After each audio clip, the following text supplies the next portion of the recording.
and they're going to be learning things that we can't even necessarily conceive of yet. And we would like for them to have a good experience as they're growing up, to come back and say, I'd like to start that here. But yes, we'll make sure that you all have a copy of the agenda for the actual day. So this website here, the HTTP, STEAMUlate8.com is the website? Yes, ma'am. STEAMUlate. Yes, ma'am. All right. Okay. There was another question I was going to ask you, and I forgot all about it. Oh, I was going to ask, there was another group that came before us. City manager, maybe you can help me or my colleagues. There was another group that came before us that every year they're like, aren't they like scientists or something like that? Yeah, the inventors, Mr. Turner? Yeah. Mr. Turner, the Inventors Club, Mr. yes. Turner. Do you work in conjunction with So him, your program? They've had a couple of meetings with us, and actually that's one of the things we're trying to help connect the dots of the inventors and the tinkers and the entrepreneurs.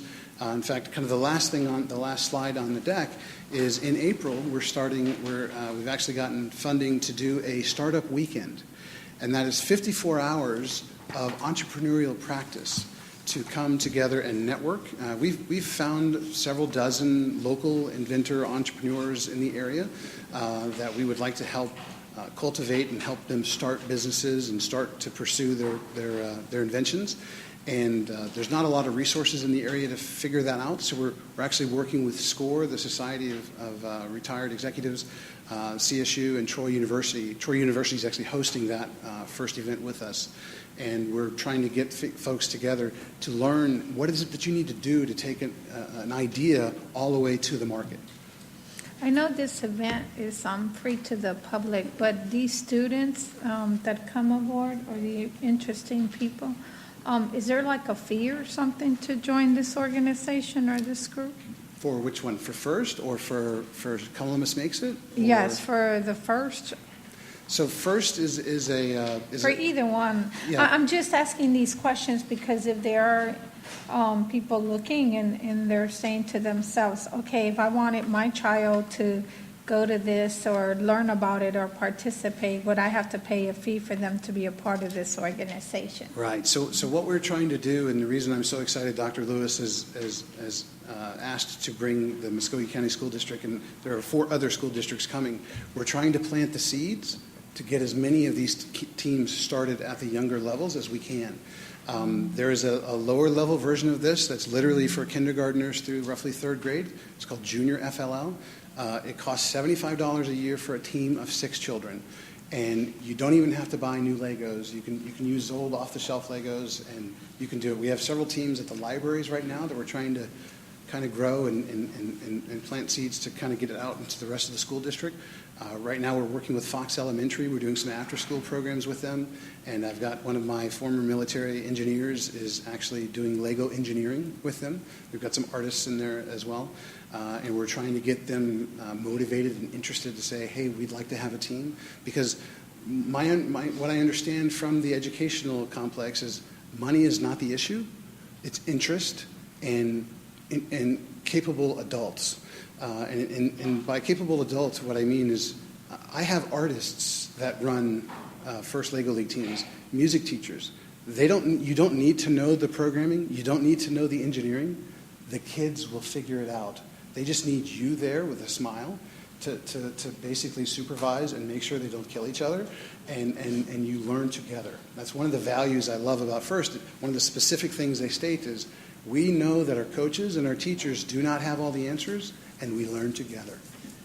And so that's my job, is I'm kind of the Johnny Appleseed of robotics in the space. So all the teams that I've started in Fort Benning and the Girls Inc. team, I actually went and helped mentor them to get going. So I offer myself up as an advocate for that. I have a team of volunteers that we love doing this, working with the children. So don't let a scared teacher or a scared administrator be the reason why this doesn't happen, because we have homeschool teams, we have church teams, we have Boy Scouts and Girl Scouts, Girls Inc., Boys Club, you name it. It doesn't have to be specifically associated with the school. It can be any sort of organization. Is there I don't see it in here, but is there a phone number to contact you at? There is, actually. If it's not there, it's definitely on the website, but I'll be happy to give you mine. I may regret it later, not for your purposes, but for everyone else that can hear this. But it's 706-489-9094. And that's my personal cell. Okay, thank you. All right. And it may ask you a question, who's calling? And that's just part of the Google Voice. It tries to track me down wherever I am. So. All right. Well, thank you very much, and look forward to seeing you, I guess, in just a few short days. Yes, in fact, the team is at Marshall right now finishing up their bot. They have to put it in their crate. So they only have 6 weeks to do their build. And tonight at midnight is the end. They have to put it up in a crate, and then they're only allowed to work on their alternate robot until then. So. Great. So. Well, thank you so much for what you're doing. Very exciting, and look forward to seeing you on the 11th. All right. Thank All you very right. much. Bye-bye. Y'all have a Thank good you. evening. Stay safe. You too. All right. Next, we have Ms. Gina Webb with the Columbus Aquatic Center, who would like to speak to us about the Columbus Aquatic Center. Good evening. Just state your name and address for the record, please. Gina Webb, and I live at 3763 Cardinal Landing Drive. I just wanted to talk to y'all. Some of y'all have been here when I came to talk to y'all years ago, off and on, about us building the pool. Our group was Columbus Citizens for an Auditorium, and we tried to include anybody, and we reached out to anybody that could use water to see what the need was. Senior Citizens Homes, Muscular Dystrophy Association, Arthritis Association, and people that couldn't afford private clubs, but they wanted to swim. And with the city not having a facility and the YMCA being a private entity and only having 8 lanes of water, they just couldn't accommodate everybody. And so when we first started on the pool, our thought process was, this has to be paid for, running it. And just from our experiences and what we learned from being on a swim team, in which my daughter's been on every team that's in Columbus at one time or another. But, we learned the biggest thing is to generate money was the economic impact with people coming out of town for swim meets if you have a nice facility.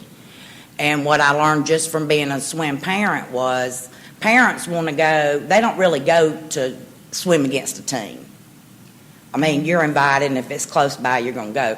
But what parents really like and what kids really like and what they go for is, I want to swim at that pool in Columbus. They've got a nice pool. It's, that's how parents say they want to go somewhere for a swim meet.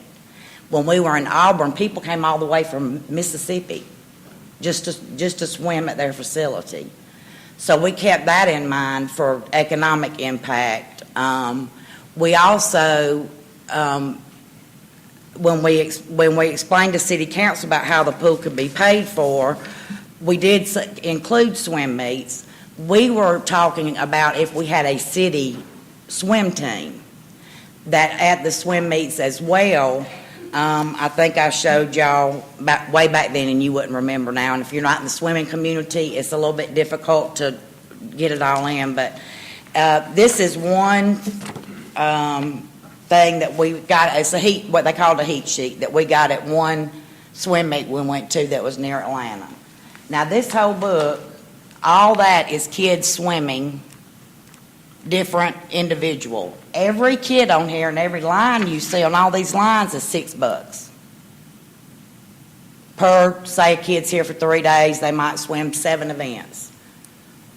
You times that times $6, and if you got 400 or 500 kids that come to the swim meet, well, that generates a lot of money right there. We also kept in mind when our kids went to swim meets, they like to buy T-shirts, towels, you know how kids are, whatever. So that's why we wanted to try to include the pro shop. And I'm not a marketing person or anything, but if y'all get some T-shirts in there that say Swim Columbus or I've been there or something cute and have a cute design on it, it'll sell like hotcakes when we have a swim meet here. All the kids will buy it. I bought several at several different places, and that's how I know. So the biggest thing for me is, and what my disappointment was, and I want to apologize to y'all because I kind of feel like our group might have let y'all down some. after the pool was approved, and we did keep meeting on the building and what the needs were and all that stuff, and programming and stuff like that. But once the pool was approved, we kind of felt like, oh, we can, it's done. The pool's going to be built and everybody's going to swim and it's just going to happen.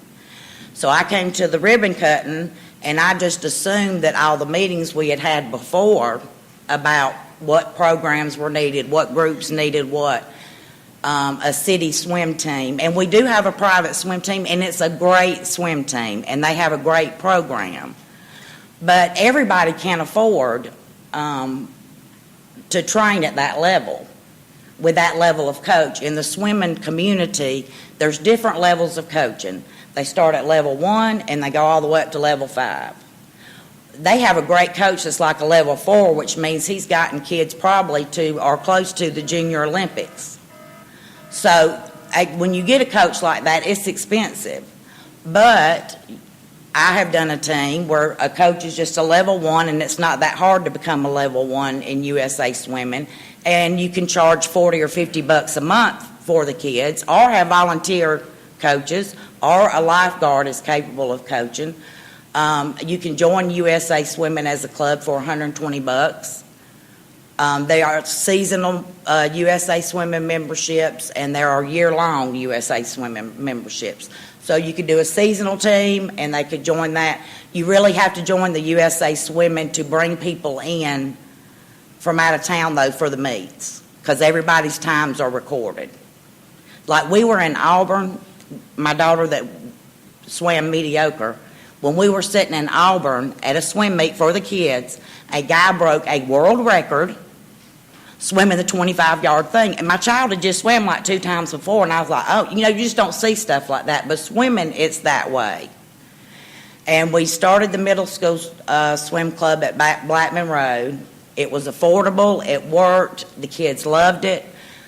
We didn't do a lot of marketing. I had a folding table, a balloon. I asked what kids going down the hallway wanted to join a swim club, gave them a flyer, and everybody showed up. And I don't know why that can't happen at every school. And the reason why the pool was supposed to be downtown originally by the Civic Center. And we worked with Midtown and other people that wanted the pool on Macon Road here. In fact, the school district did a land swap, if you remember, with the city so the pool could be there. So the school district has been involved in getting the pool. And I think one myth is that people say, well, the pool's here, but it's not generating any income. Why isn't it generating any income?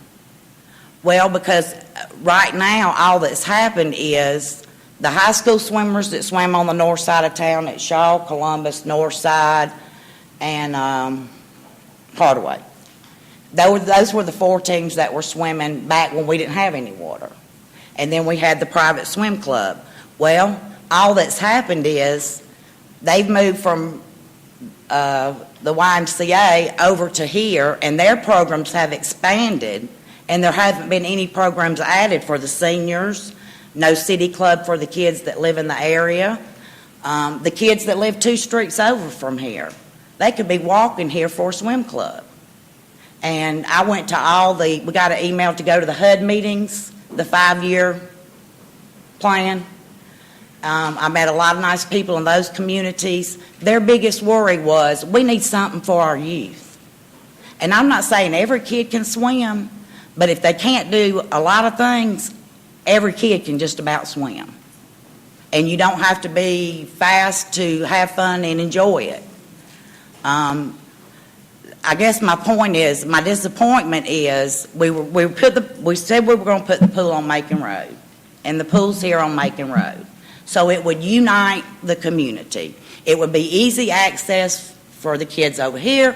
It would be easy access for the kids on the north side of town. And the city needs to decide, either we can start a swim club that's city run. The fees that are made monthly from that will be paid directly to the city, directly to Parks and Recs. You could, level 1 coach swimmer could be part-time, making $8 an hour, a couple hours a day.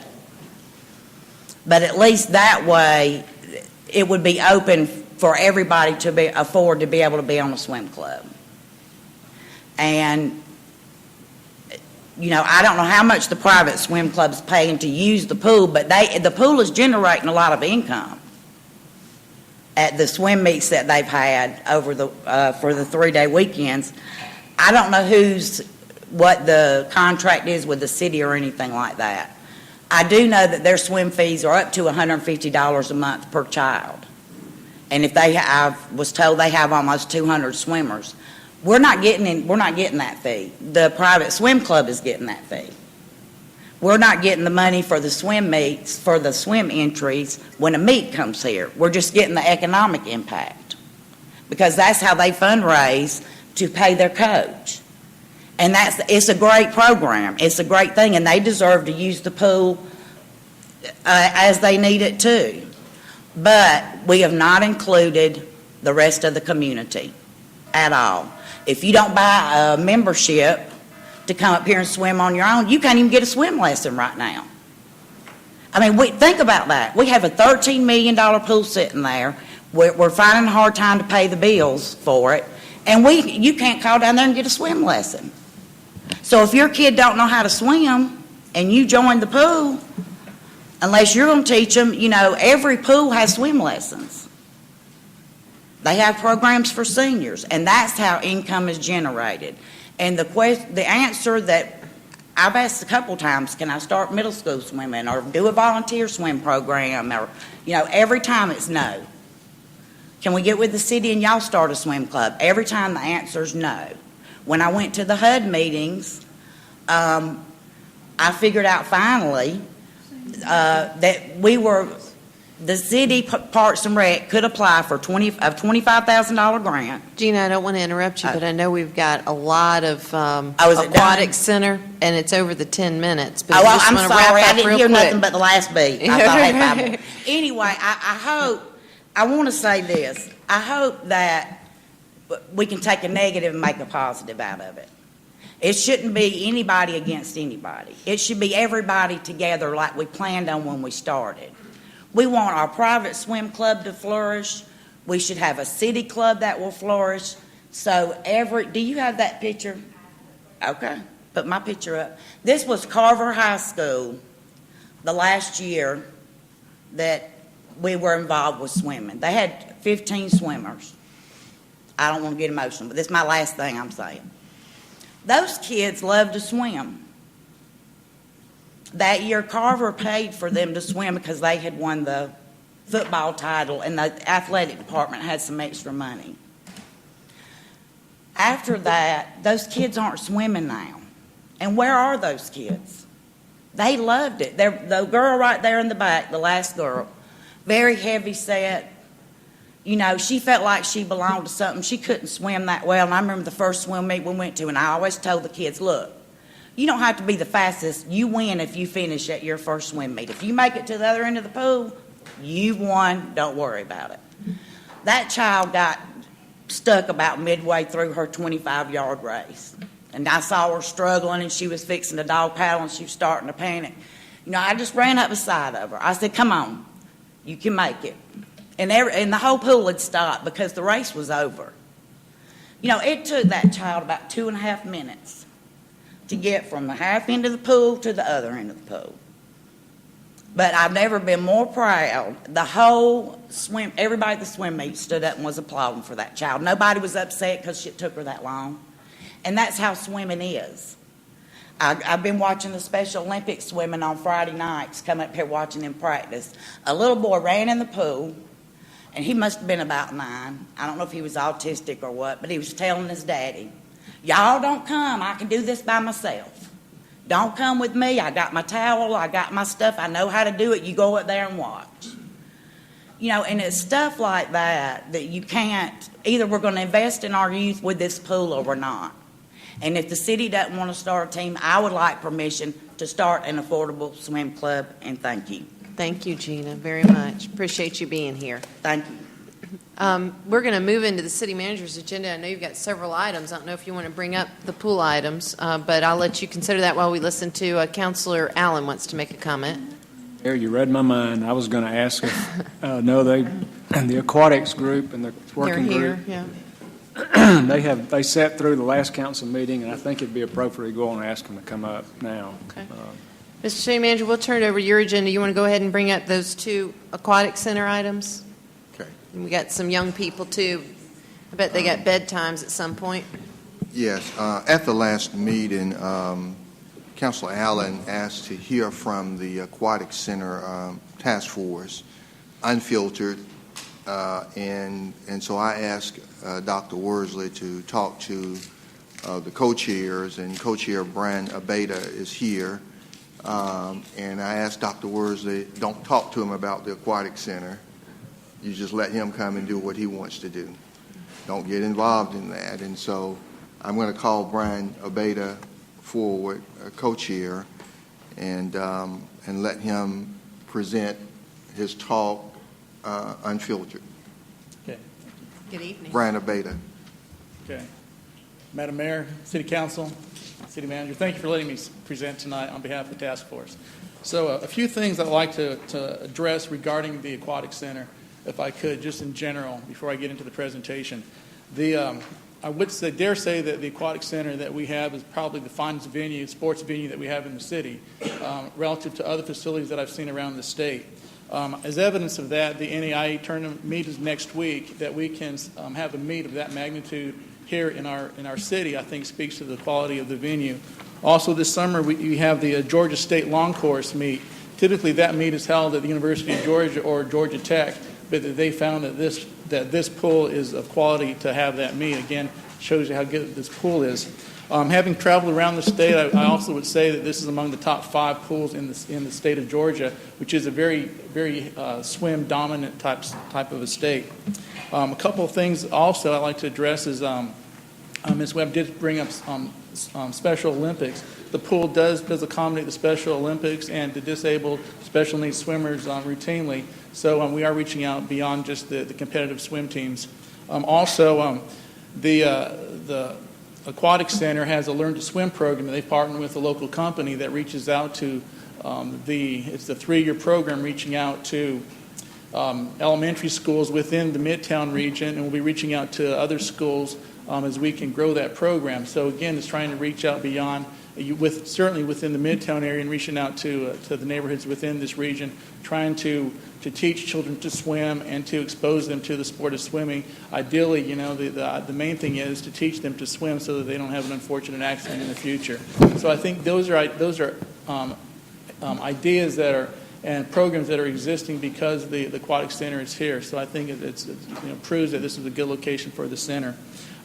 Also, the quality of the swimmers on the competitive nature, I think, are reaching a point that we haven't seen in this community in several years. Have swimmers now that are qualifying for national events.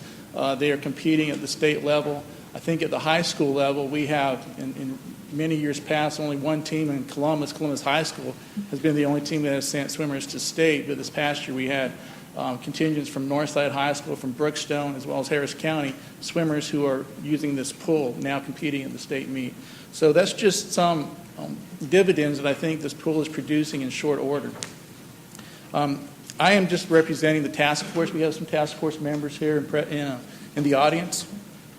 Rebecca Langford is the co-chair. She represents Muskogee Sports Special Olympics. James Albright is our treasurer. Jason Ball represents the Chattahoochee Triathlon Club. Peter Bowden on the Columbus Convention and Visitors Bureau.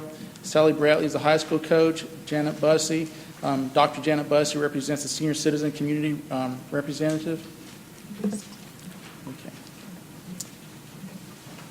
Brad Mitchell is the high school coach. Irene Pate is the chairperson of the Recreation Advisory Board. Tom Queen represents the public sector. Mary Sherman, the Sports Council. Jay Sparks, Brookstone School. Stephen Swinehart, the Columbus Hurricanes, and Karen Waters, another high school coach. Just wanted you to see who was in the task force that these people represent, the wide body of the swimmer contingents in the city. Task force charter, we were formed, actually, as the city manager said, very recently. Today is the 7th week in existence for the task force. A charter that was developed at the first meeting was to be a think tank of swimming community representatives charged with identifying short-term and long-term plans to provide ways to augment or supplement the Aquatic Center budget. This task force does work independently, but very much in collaboration with the Columbus Parks and Recreation Department, and I would say that they have been a partner, but they have not steered us in any direction or tried to be biased, but they have led us, they have sat with us, but they have let us make our own decisions, and this presentation is not their work, but it is a task force work. These are some facts that you've seen about the Columbus Aquatic Center, but I just have this slide here because I'm going to have a comparison in a few slides coming up. But of note here, I think the one thing that we've been looking at and that has been at contention is the 89 hours of the operational schedule. That is the item that has not been funded appropriately. So that, I think, is the reason why, one of the reasons why the task force was formed in the first place. Comparison, the other swimming pool in the city that can be used for competition, the D.A. Turner Pool, you'll see that it is operating only 68 hours a week. It's a 25-yard competition pool. Serves a great need, but it is not near the quality of this pool. And they only are open 4 hours on Saturday, and they're closed on Sunday. This slide is a comparison of some of the other major facilities across the state. The newest one up there is the Cumming Aquatic Center, and that is the one that I think most closely parallels the Columbus Aquatic Center. But you'll see, just looking at that these pools operate under similar hours that we operate. They are all less, but they all do operate well above the 45 hours that had been recommended at one point. The budget numbers are up there. The one that looks really low that you might question is the Augusta Richmond Aquatic Center. The only explanation I can have for that is the budget number comes from the city, but there is also some programming numbers that we think go into operating that facility. So I would not suggest that the $570,000 operates that facility to those hours. I don't want to mislead you. A couple other things just to point out on this slide is, I guess I would look at, they are all except for the Douglasville pool, 50-meter pools. We looked at some other items that they offer that might be different from what we offer. For instance, the Savannah pool offers group discounts. We haven't been able to do that here yet. The Cumming Aquatic Center, their budget looks high, but also right behind their pool, their facility, they have a recreational pool, similar to what we have like Salmon Road. So it would be similar to putting Salmon Road pool right behind this pool, and that budget would explain that facility. On the Douglasville pool, one thing to note there is they have some groups that do pay extra that need to get in the pool early, so they pay just to have access to the pool either early or late. So the task force had several ideas that they came up with. So I listed these all here. We listed these all here, and I could go through all of them, but I don't necessarily need to do so for the sake of time. But the bottom line up front for the marketing ideas is we have a goal. We think that we could increase, through these marketing and program ideas, we could increase membership by 100% within 2 years. In other words, double the approximately 360 members that the Columbus Aquatic Center has. Through these programs, we think that's a realistic goal to at least double that to to over 700 members. You would ask, what does that equate to in dollars? Just at a midpoint for the annual membership rate, calculate that out. That is over $100,000 increase just in memberships that we think we could easily acquire just due to the number of programs here. And you can read these yourselves. Holiday events, one thing I mentioned, the annual discount memberships to active duty military, some of the larger employers in the town. By attracting more of their employees, we could generate more revenue. This item is on the table, but we understand that there's a departmental policy across Parks and Recs. But the Muskogee County residents receive a discount relative to other local people, Harris County or Phoenix City. Some of those individuals may work in Muskogee County, but they aren't extended because they're not residents. They do not have the discounts that Muskogee County residents may have. So there'll be something to explore, but that's a departmental policy for other programs across Parks and Rec. Silver Sneakers program is another item that I know the program that the Aquatic Center is looking at, but that is a highly revenue generating program that we would like to assist with. The Make a Splash initiative, we heard earlier about the lessons. One way to promote lessons or an increased number of lessons at the Columbus Aquatic Center is to partner through a Make a Splash initiative, which is a USA Swim organization that would allow the Columbus Hurricanes the swimmers themselves to provide swimming lessons to the community. So that would not require the Columbus Aquatic Center staff to have to find coaches or instructors for swim lessons, but the way this would bring in members is you have swimmers coming in or people coming in to learn how to swim through the Make a Splash. They then might enjoy swimming and could possibly be members at some point. Open houses. There are a number of organizations that we thought we could invite into the Columbus Aquatic Center, show them the facilities, demonstrate the benefits to having the facility, and invite them to participate as members. Other items that you could have a Cool in the Pool, which is similar to the Bark in the Park, which you may be familiar with. But this would be another open house for the community, and in that case you would have vendors who would be associated with the sport of swimming or water to come in here, and again just expose them to the facility in a way they may not have been exposed to before. We talked about the Chattahoochee Whitewater Group offering kayaking lessons in the pool. We would have to buy the kayaks, so they wouldn't be bringing their kayaks from the river, but they would have kayaks that would be stored here, so you wouldn't be polluting this water. But it would be an opportunity for them to teach people how to tumble and roll in the kayaks, and again, just expose them to the pool.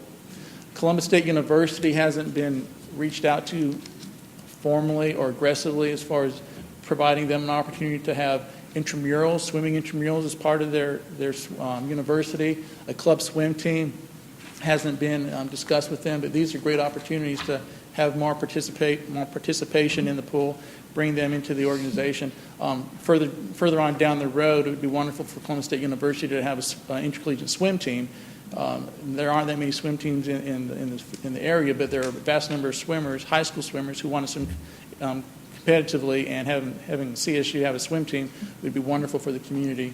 And also diving teams. This is a swimming and diving facility, but we don't have any diving team to speak of. So there's another area that we could advance.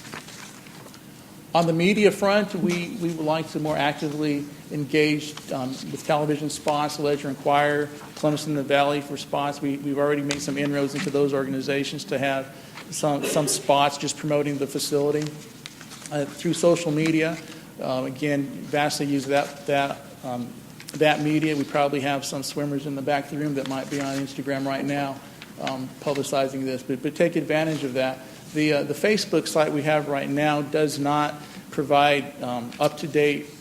We do think there's an opportunity to improve that Facebook site so that people could understand if there's inclement weather, the pool is closed, and so forth, but to better use that facility, that media, and then also along with that is use that Facebook site to promote successful swimmers, whether they're triathletes or people in the community who are swimmers, just to use that facility. But again, all this does is promote the facility and allow people to who may not be exposed to it to be more familiar with the facility. Again, these are just some other ideas that we have up there. The community room is a great place for people to meet. Perhaps we could use that. They could rent that room out to different people for meetings. Again, they're in the pool. They're in the facility, so they would see the pool. The 2016 Summer Olympics, last Summer Olympics, the Columbus Hurricanes saw a big uptick in their membership because everybody was there. Kids want to be the next Missy Franklin or Michael Phelps, and they subsequently joined the swim team. So we would like to use that opportunity to use the giant scoreboard that we could have the swimming competitions broadcast there. So we would want to use that facility. There are a number of ways we could do that, but you bring people in and they see the facility, we can sign them up for memberships on the spot and begin and teaching them how to swim. In Atlanta, the neighborhood swim leagues are very popular, and then subsequently you see people who enjoy the summer swim leagues and they end up joining the local pools because they find a sport that's an alternative to football, baseball, basketball, whatever they may see, and then they join the pool, and then they become members and so forth. The aquathon is something that we thought we could even host here at the facility. But the aquathon on is as opposed to a triathlon, we would not do the biking, but you could have the swim competition here, and right within this neighborhood here, you could figure eight this path right here and have a pretty enticing aquathon. Different things like that we just thought would be interesting to be housed here at the Columbus Aquatic Center. On the sponsorship thought, this was another area that we looked at. And last time I spoke to the group, we were at the initial throes of this. We understand we still need to have a legal entity established. I have spoken with the Community Foundation for the Chattahoochee Valley, and they would be a pass-through for us. I have the information that they would need for us to establish that group. We do still need to have a 501c3, so I would like to partner with a swimmer who is a fitness enthusiast in town who could perhaps help us with establish that 501c3. Once that organization is in place, we would like to begin create the formal solicitation path that would allow us to go to foundations and corporations, ask them to be sponsors of the Columbus Aquatic Center.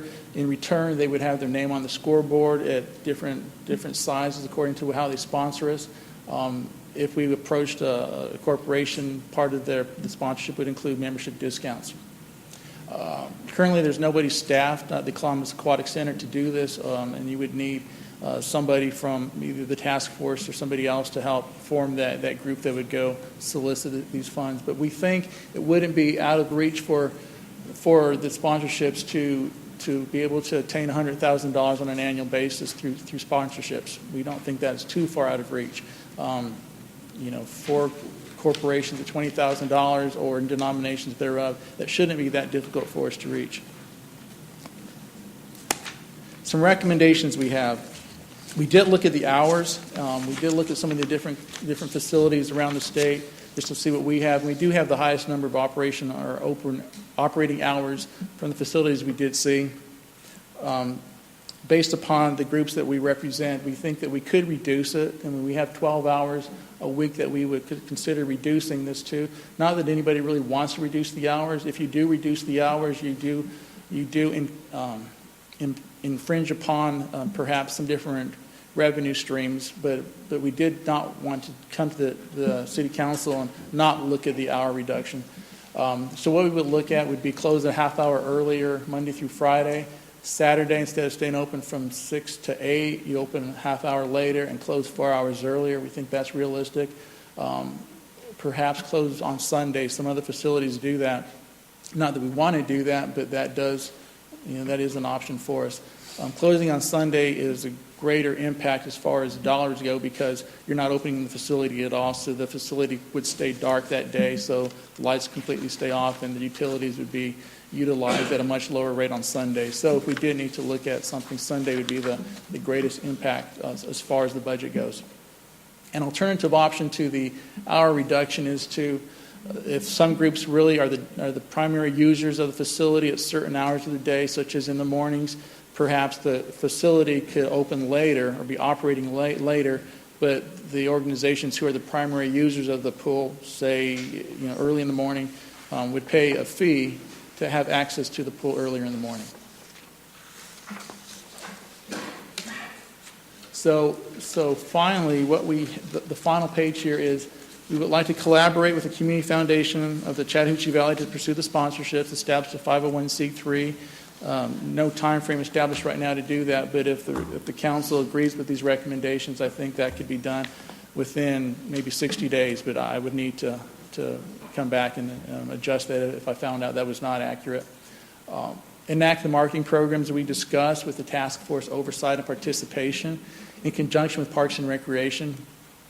We also recommend that the City Council proceed with the decision to grant Parks and Recreation operating and maintenance responsibility, but we understand that there is also potential for a third party. The main recommendation, though, is to have a decision so you have somebody full-time on staff to help to work with us on these marketing plans. The facility is a fine facility, extremely fine, and a crown jewel of the sports being used in Columbus. But we would encourage the council members to continue to invest as you have so far in this facility to keep it running as such. That concludes my presentation. Do you have any questions? Brian, first of all, thank you so much for your volunteerism and that of all of you all that are helping to make this public facility great, as we know it can be. I had one question. Looks like we've got some counselors queuing up as well. Council is struggling with the third party versus Parks and Rec, and they're going to come out however they're going to come out on that. It struck me looking at the intensive programming recommendations that you placed up there. Is it typical, Parks and Rec does programming, whether it's a tennis court or whatever. But is it typical that a private entity would do that kind of intensive programming? Or in these other communities where there's a private, or third party, I should say, entity, are they relying on the Parks and Rec to do the programming? What's the typical structure there? I would suspect, without having really talked to any of these organizations, that the full-time people on a third-party organization would have a marketing person who does primarily look at these programs. Now, that was an awful lot of ideas and recommendations out there, so I think if you threw all of it out there at one time, it might be a lot for a community to absorb and to catch. So the marketing manager would be the one who'd be prioritizing which ones are the key events for us to look at. But of keynote there, we recommended, we talked about this as a task force, is if you had a third party do this, we think it would be important for the third party to work in conjunction with the Parks and Recs, Park and Rec Department, who would still have oversight of the third party vendor, but also a key leg that we haven't had in the past with the past vendors, to have a task force member, a task force body who is working in conjunction with them. So if you did have a third party, what I would suggest is you have a triad of sorts with the third party, Parks and Rec, and local community involvement on these marketing activities. I think that spreads out the accountability. Well, of course, it's ultimately council's decision, obviously. But as you go forward, to the extent you all are offering suggestions and guidance and so forth, any part of this programming that you expect Parks and Rec to share in or oversee or whatever would have budgetary impact. And so don't just put in the column money for the third party, but we're going to expect Parks and Rec to do all of this stuff and then not fund it. So just, and that does come a lot of times from citizens, regardless whether we're talking about engineering department or whatever, that they just think that just comes from the big pot of money we got in the back room somewhere, and that's not the case. That whatever money they have is budgeted for specific things. Right. So if there's going to be new programming, new personnel, that somehow whatever matrix you all suggest council or council comes up with, if it's new programming, new people from Parks and Rec, that has to be put in the budgetary figures as well. So Correct. That's just a caution. Let's see, we've got Councilor Thomas. Thank you, Mayor. Mr. Abeyta, thank you so much for this presentation. This is what I was looking for. Thank you. From you. I have a couple of questions and a couple of observations. It seems to me that there are a number of things in this presentation that you made tonight that could be accomplished by volunteers. It doesn't have to be a paid position.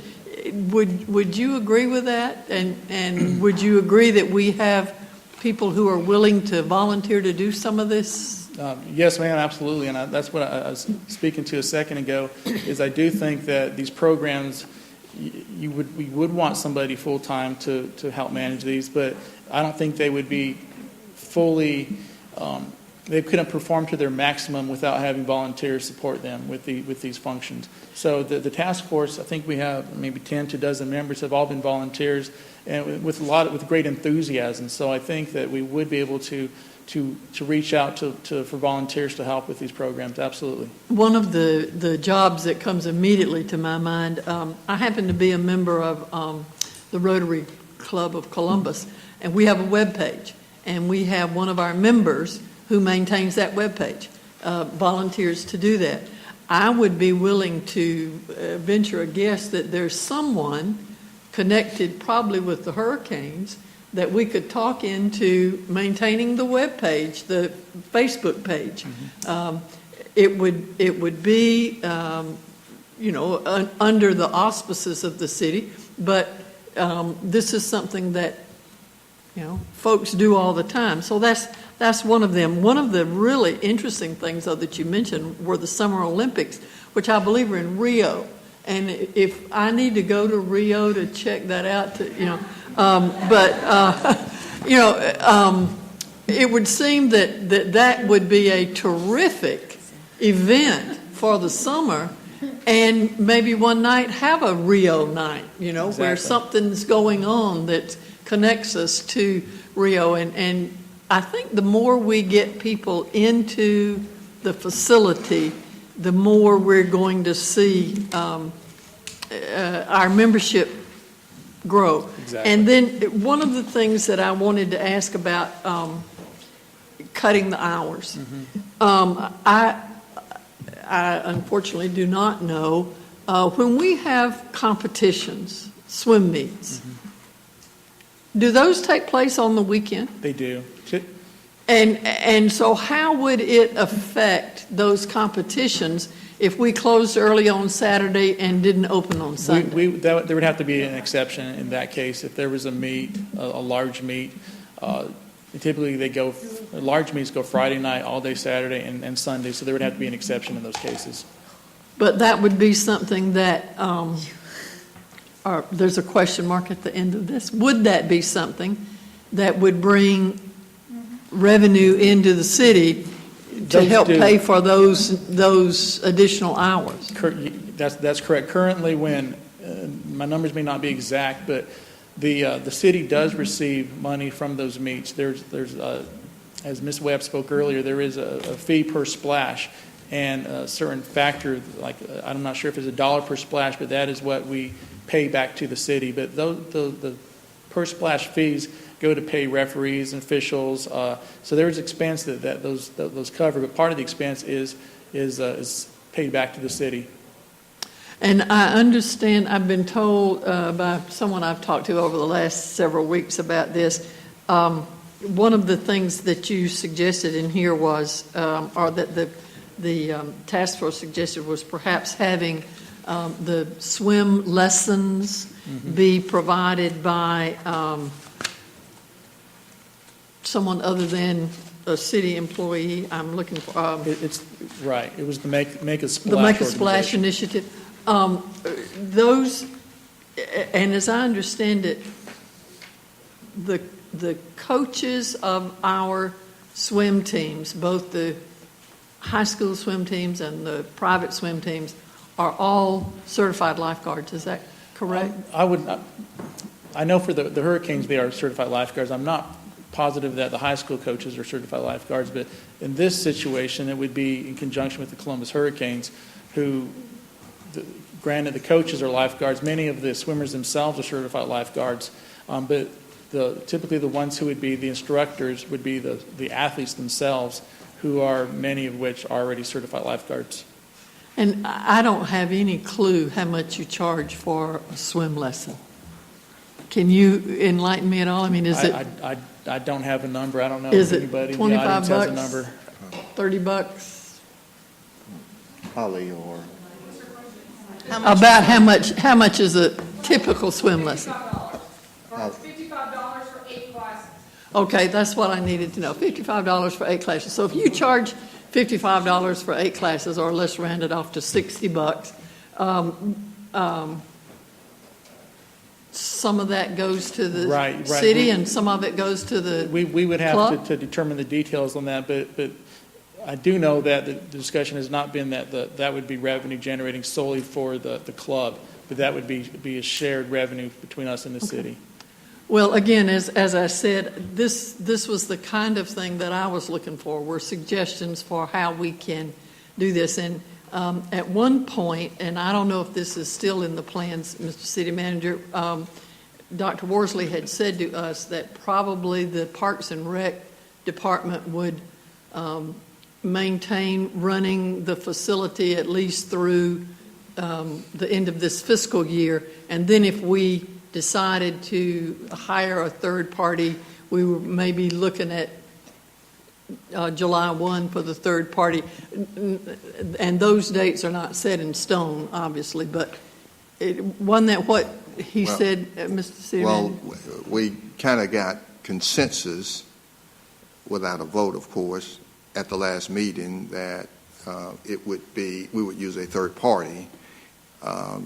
Parks and Rec would operate it through the end of June. And of course, you know that we have a third party in queue ready for council to vote on, and we've delayed. We did an RFP back some time ago.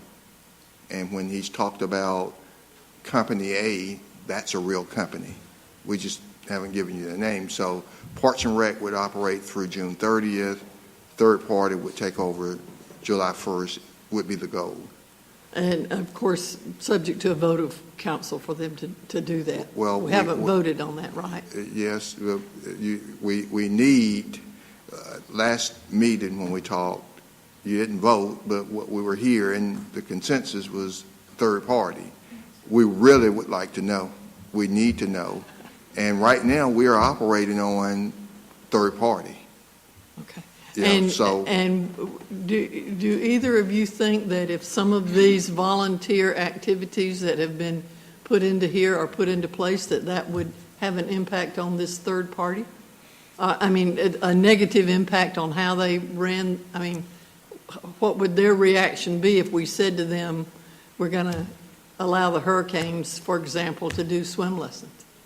Is that something that would stymie the deal? I can't answer that question, because it was an RFP, and certain things were negotiated, and I believe that would be, swim lessons would be, although I Part don't of know that. 100%, but swim lessons would certainly be a Probably part be. of that, yes. Okay.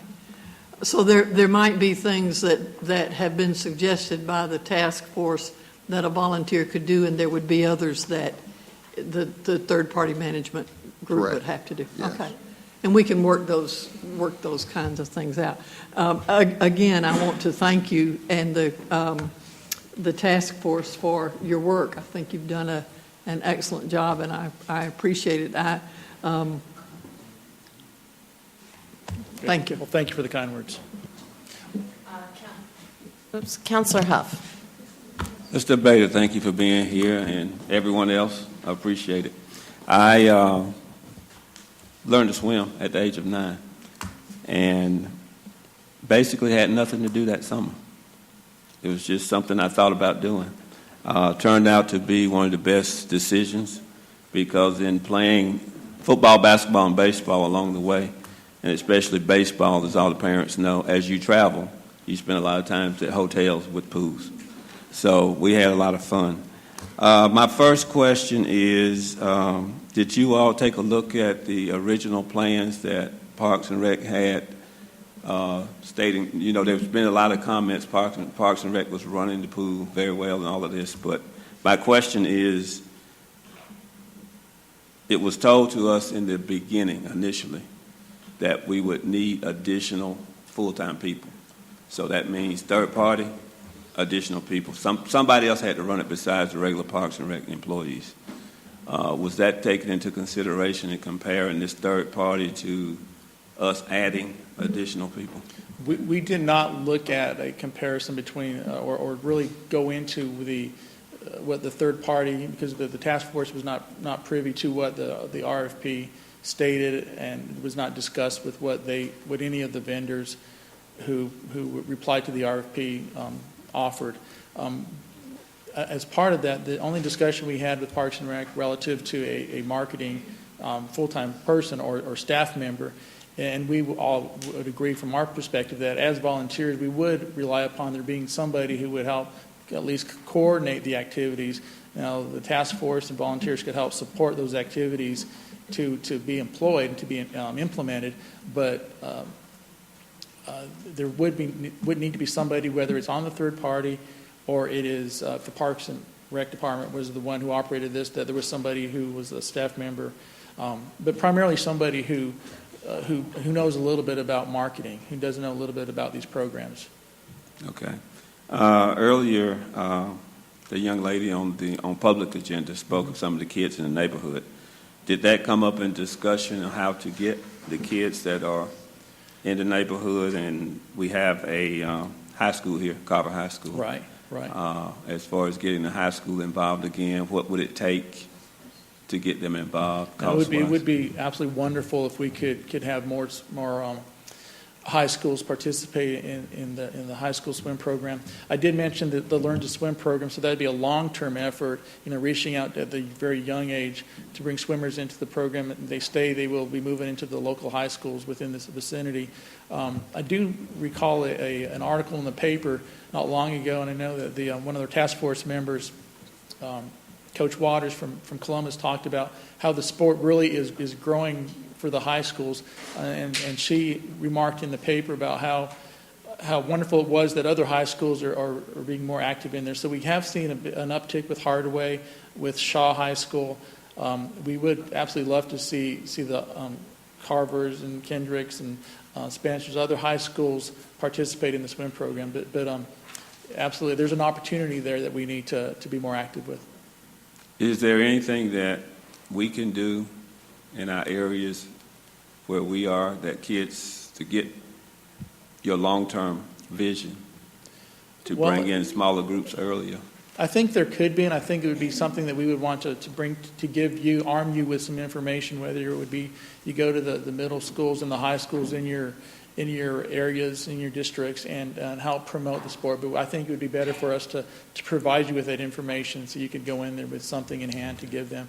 But absolutely, we would love for you to go into your districts and promote the sport. Okay. How would I approach it from the younger kids in the area, 6, 7, elementary age? How would you? I think about bringing them into the facility. If there was an active effort to bring a group of children in, that we could. I'm certain that either through Parks and Rec or through the Hurricanes or primarily those two groups would be able to bring them in and expose them, to walk them around, perhaps. I mean, there could be some event for individuals like that. So if there was a school that you wanted to bring in here, I think we would be able to work to promote and expose them and give them a tour of the facility. Yeah, if that answers your question. It does. I'm just thinking about the number of kids that are not involved in athletics, and they spend the summers just trying to find things to do. And if it's, we're looking at budget restraints and things of that nature. And my thought process was, we have kids, we have seniors, we have what the council does for Parks and Recreation in the city for the public versus the economic impact of what we have to keep the center running here, the aquatic center running here. So that's kind of along the lines I was running, trying to figure out how to get more people involved to the point that your vision is implemented, the center is a success, and we have more participation from the public. Right, absolutely. I think the summer swim leagues I mentioned, I think approaches that. So we could go to the neighborhoods in this area and try to create summer swim leagues, and that would introduce them to the sport, introduce them to the facility, and then whether they join as members or they just stay as a summer swim league, regardless, the aquatic center is servicing their need. Okay, and last question. Based on past experiences, as you all move forward and the monies come in, the funds come in, how does the money flow as far as coming in and back out and making sure it's run correctly and all bills are paid? That has been an interesting question we've tried to understand ourselves, because we understand that there's a general fund something the money would go to. So we honestly don't completely understand how that money, if it flowed into the general fund and then if it would offset in any way. I don't know that answer. The main thing would be that if we were able to raise the $200,000 through the memberships and through the sponsorships, and then reduce, I think when we looked at the hours, that would reduce in the neighborhood of $30,000 to $50,000 a year by reducing it. So that helps. The whole idea was that this would help close the deficit that we're facing right now. Okay. I appreciate you, and thank you to the whole group. Okay, thank you. We have Councilor Davis. Thank you, Mayor. Mr. Beta, I really appreciate you taking the time out of your busy schedule to do what you're doing. All the parents, all the people involved in the task force and trying to help this thing work, because that's what it's going to take. It takes collaborative effort, and I'm more than convinced that it doesn't matter who runs the pool facility. There's got to be oversight. There's got to be expectations. There's got to be standards and standards to be held. People need to make sure that the process is in place, and there has to be routine inspections to make sure that things are being operated right. I think all the council, I can speak for all the council, I think I'm ready to, I think my mind is clear on what needs to be done. Okay. Very clear on what needs to be done, and I think along with that, the council has received a lot more information lately, and if you really reach out and do your due diligence, you'll understand how this facility operates. I don't, you can call it what you want to, but it's basically a pool with a roof over it at the end of the day. And I think that what we've been asked, the problem is when it goes back, and I've heard all the complaints. People come to me every day talking about the cost of what it costs to offer. How did y'all ever make that decision? Well, I have to remind them we went through probably about Mr. City Manager, was it 4 years before we ever made a decision, to the point that actually the citizens got very, very upset and came down many, many times and got vocal with us about moving forward. And the good thing about it is facilities paid for. That was all taken care of. But I think the understanding was at that point, and everybody signed off on it, what the expectations were and how we could run the facility. I think everybody had confidence at that point. It's a different world today.